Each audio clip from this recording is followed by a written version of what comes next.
गौतम बुद्ध का जीवन हर किसी के लिए प्रेरणादायी है। गौतम बुद्ध बौद्ध धर्म के प्रवर्तक थे।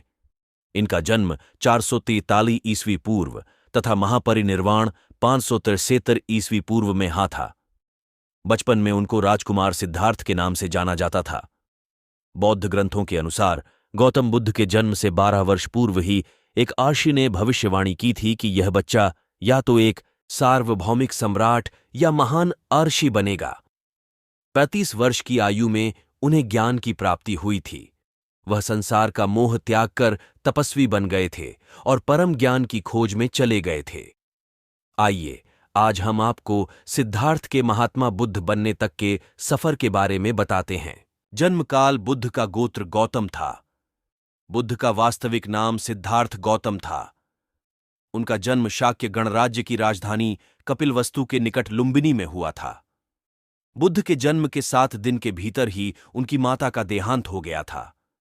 उनका पालन पोषण उनकी मौसी गौतमी ने किया था। शिशु का नाम सिद्धार्थ रखा गया था। शाक्य वंश के राजा शुद्धोधन सिद्धार्थ के पिता थे।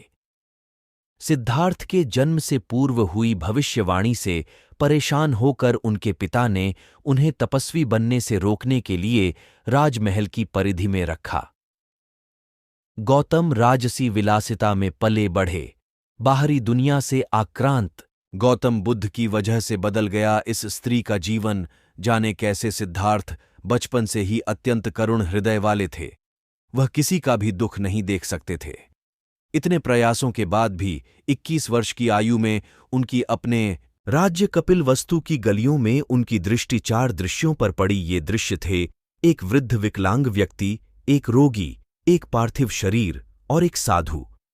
इन 4 दृश्यों को देखकर सिद्धार्थ समझ गए थे कि सबका जन्म होता है, सबको बुढ़ापा आता है, सबको बीमारी होती है और एक दिन सब मृत्यु को प्राप्त होते हैं। इससे व्यथित होकर उन्होंने अपना धनवान जीवन, अपनी पत्नी, पुत्र एवं राजपाट का त्याग करते हुए साधु का जीवन अपना लिया और जन्म, बुढ़ापा, दर्द, बीमारी और मृत्यु से जुड़े सवालों की खोज में निकल गए। ज्ञान की प्राप्ति। सिद्धार्थ ने अपने प्रश्नों के उत्तर ढूंढने शुरू किए। समुचित ध्यान लगा पाने के बाद भी उन्हें इन प्रश्नों के उत्तर नहीं मिले। फिर उन्होंने तपस्या भी की, लेकिन अपने प्रश्नों के उत्तर नहीं मिले। इसके बाद कुछ और साथियों के साथ अधिक कठोर तपस्या प्रारंभ की। ऐसे करते हुए 6 वर्ष व्यतीत हो गए। भूख से व्याकुल मृत्यु के निकट पहुंचकर बिना प्रश्नों के उत्तर पाए वह कुछ और करने के बारे में विचार करने लगे थे। एक गांव में भोजन की तलाश में निकल गए, फिर वहां थोड़ा सा भोजन ग्रहण किया। इसके बाद वह कठोर तपस्या छोड़कर एक पीपल के पेड़, जो अब बोधि वृक्ष के नाम से जाना जाता है, के नीचे प्रतिज्ञा करके वह सारी रात बैठे रहे और माना जाता है यही वह क्षण था जब सुबह के समय उन्हें पूर्ण ज्ञान की प्राप्ति हुई थी। उनकी अविजया नष्ट हो गई और उन्हें निर्वण यानी बोधि प्राप्त हुई और वे 35 वर्ष की आयु में बुद्ध बन गए। बुद्ध को शाक्य मुनि के रूप में भी जाना जाता है। 7 हफ्तों तक उन्होंने मुक्ति की स्वतंत्रता और शांति का आनंद लिया। प्रारंभ में तो वह अपने बोधि के बारे में दूसरों को ज्ञान नहीं देना चाहते थे। बुद्ध का मानना था कि अधिकांश लोगों को समझाना बहुत मुश्किल होगा। मान्यता है कि बुद्ध को स्वयं ब्रह्मा जी ने अपने ज्ञान को लोगों तक पहुंचने का आग्रह किया था, फिर वह इस पर सहमत हो गए। इस तरह उन्होंने अपना पहला धर्मोपदेश उत्तर प्रदेश के वाराणसी के पास सारनाथ में अपने पहले मित्रों को दिया था। तब महान वैज्ञानिक थॉमस अल्वा एडिसन के आविष्कारों की पूरी दुनिया में धूम मची हुई थी। उनके आविष्कारों ने लोगों का जीवन सुगम बना दिया था। ऐसे ही एक आविष्कार के बाद एडिसन के सम्मान में अमेरिका में एक विशाल भोज का आयोजन किया गया। उसमें जाने माने लोग और पत्रकार आए हुए थे। पत्रकारों को एडिसन से मिलने का अवसर कम ही मिलता था, कारण कि वह हर समय प्रयोगशाला में व्यस्त रहते थे। इस स्वर्णिम अवसर को पत्रकारों ने हाथ से नहीं जाने दिया। मौका मिलते ही पत्रकारों ने उन्हें घेर लिया और वे प्रश्न पर प्रश्न पूछने लगे। उस दिन एडिसन भी प्रसन्न भाव से पत्रकारों के सवालों के जवाब दे रहे थे। एक पत्रकार ने उनसे पूछा, सर, आप अपनी सफलता का श्रेय किसे देते हैं?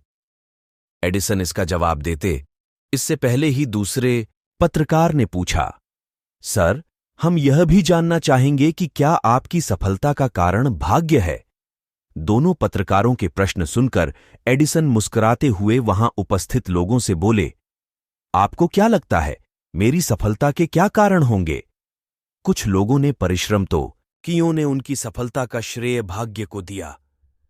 लोगों की बातें सुनकर एडिसन बोले, भाग्य क्या है, क्या आप जानते हैं? मैंने तो जहां तक समझा है कि भाग्य 1 औंस बुद्धि और 1 टन परिश्रम है। हम जब काम में सफल नहीं होते तो अपने दुर्भाग्य का रोना दूसरों के सामने रोते हैं, परंतु ऐसा करते समय हम अक्सर भूल जाते हैं कि उसमें हमारे परिश्रम के अभाव का हिस्सा कितना है। यदि व्यक्ति एकाग्रता के साथ परिश्रम करे तो उसका भाग्य स्वयं ही अच्छा बन जाता है।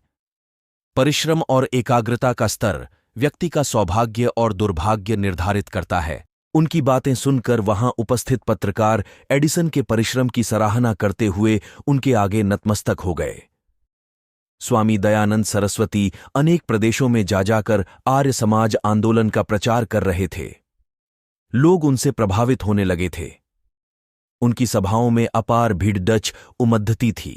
स्वामी जी को सुनने के लिए लोग विभिन्न प्रांतों से पैदल चलकर घोड़ा गाड़ी अथवा बैलगाड़ी से आते थे। ऐसी ही एक सभा में स्वामी जी का व्याख्यान चल रहा था। वह ब्रह्मचर्य विषय पर अपना व्याख्यान दे रहे थे और लोगों को इसका महत्व समझा रहे थे। वह लोगों को बता रहे थे कि ब्रह्मचर्य का पालन करने वाले व्यक्ति में न केवल शारीरिक बल्कि बौद्धिक बल की भी वृद्धि होती है। सभा में उपस्थित लोग स्वामी दयानंद सरस्वती की बातों को बड़े ध्यान से सुन रहे थे। सभा समाप्त हुई तो सब उठकर निकलने लगे। स्वामी जी मंच से उतरकर जैसे ही आगे बढ़े, एक व्यक्ति ने उन्हें रोक लिया। वह अपनी बैलगाड़ी लेकर आया था। वह स्वामी जी के सम्मुख आकर कहने लगा, स्वामी जी, आप ब्रह्मचर्य विषय पर बड़े बड़े व्याख्यान देते हैं। आपकी बातें प्रभावित भी करती हैं। आप ब्रह्मचारी हैं और मैं ठहरा पारिवारिक जीवन जीने वाला व्यक्ति। ऐसे में हमारी कोई तुलना ही नहीं। फिर भी मुझे आप में और मुझ में कोई अंतर दिखाई नहीं दे रहा। बैलगाड़ी वाले व्यक्ति की बातें सुनकर स्वामी जी केवल मुस्कुरा दिए। उनसे कोई जवाब न पाकर वह व्यक्ति आगे बढ़ गया। बाहर निकलकर वह अपनी बैलगाड़ी पर बैठा और उसे हाँकने लगा। लेकिन यह क्या? गाड़ी टस से मस नहीं हो रही थी। दोनों बैल भरपूर जोर लगा रहे थे, किंतु गाड़ी आगे नहीं बढ़ रही थी। वह व्यक्ति परेशान हो गया। उसे कुछ समझ में नहीं आ रहा था। उसने पीछे मुड़ कर देखा तो उसके आश्चर्य का ठिकाना न रहा। उसने देखा स्वामी जी बैलगाड़ी का पहिया पकड़े हुए हैं। उसे अपनी भूल और ब्रह्मचर्य की शक्ति का आभास हो चुका था। वह बैलगाड़ी से नीचे उतरा और स्वामी जी के चरणों पर गिर पड़ा। जब मंदोदरी को इस बात का पता चला कि उसका पति रावण सीता मां का अपहरण करके ले आया है तो उन्हें बहुत दुख हुआ। उन्होंने रावण को समझा बुझाकर सीता को फिर से राम को सौंपने की विनती, लेकिन रावण ने अपनी पत्नी की एक न सुनी और भगवान राम के साथ युद्ध करने के लिए तैयार हो गया। रावण का छोटा भाई विभीषण, जो भगवान विष्णु का भक्त था, वह राम की शरण में चला गया। इसलिए रावण के कुल में केवल वही जीवित बचा। युद्ध के अंतिम चरण में रावण मृत्युशैया पर लेटा हुआ था। उस समय रावण ने अपनी पत्नी मंदोदरी से कहा कि मुझे मुक्ति मिल रही है, लेकिन मेरे बाद तुम्हारी दुर्दशा ना हो, इसलिए तुम मेरे छोटे भाई विभीषण से विवाह कर लो। पतिव्रता होने के कारण मंदोदरी ने अपने पति की आज्ञा को स्वीकार कर लिया और देवर से विवाह करने को तैयार हो गई। इस तरह रावण की मृत्यु के बाद भी मंदोदरी लंका की महारानी बनी रहीं। रामायण में पति की मृत्यु के बाद देवर से विवाह कर लेने की यह पहली घटना नहीं है।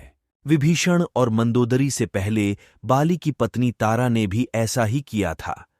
जब भगवान राम के हाथों बाली का वध हुआ तो बाली ने भी अपनी पत्नी अप्सरा तारा की सुरक्षा के लिए उन्हें छोटे भाई सुग्रीव को सौंप दिया। मृत्यु के शैया पर लेटे हुए बाली ने अपनी पत्नी का हाथ सुग्रीव के हाथों में दे दिया। राजा चंद्रवर्मा की पुत्री भानुमति स्वर्ग की अप्सराओं से भी अधिक सुंदर थी। राजा ने अपनी पुत्री के लिए सुयोग्य वर प्राप्त करने हेतु स्वयंवर रखा। उस सभा में दुर्योधन और कर्ण भी आए। भानुमति को देखकर दुर्योधन ने मन ही मन उससे विवाह करने की बात ठान ली। स्वयंवर में वरमाला लेकर भानुमति दुर्योधन को देखकर आगे बढ़ गई।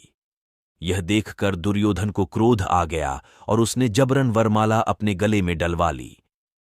वहां पहुंचे राजाओं ने जब इसका विरोध किया तो दुर्योधन ने सभी को युद्ध की चुनौती दे डाली। दुर्योधन ने ऐसी चुनौती दी कि वहां दुर्योधन के जीजा जयद्रथ को छोड़कर सभी पीछे हट गए। दुर्योधन ने सभी को कर्ण से युद्ध करने के लिए कहा। कर्ण ने सभी को पराजित कर दिया। अंत में जयद्रथ भी पराजित हुआ, लेकिन दोनों ने एक दूसरे की वीरता की तारीफ की और मित्र बन गए। दुर्योधन ने शक्ति के बल पर भानुमति से विवाह कर लिया, लेकिन भानुमति कर्ण की वीरता से प्रभावित थी और उन्हें मन ही मन पसंद करती थी। लेकिन किस्मत को कुछ और मंजूर था। महाभारत युद्ध में दुर्योधन और कर्ण दोनों मारे गए। महाभारत युद्ध में अर्जुन के पुत्र अभिमन्यु ने भानुमति के पुत्र लक्ष्मण का वध कर दिया। इतना सब होने के बावजूद जब महाभारत युद्ध समाप्त हुआ और युधिष्ठिर श्रमाठ बने, तो पारिवारिक संबंधों की नई गाथा लिखने का प्रयास किया गया। दुर्योधन की पत्नी ने अर्जुन से विवाह संबंध को स्वीकार कर लिया।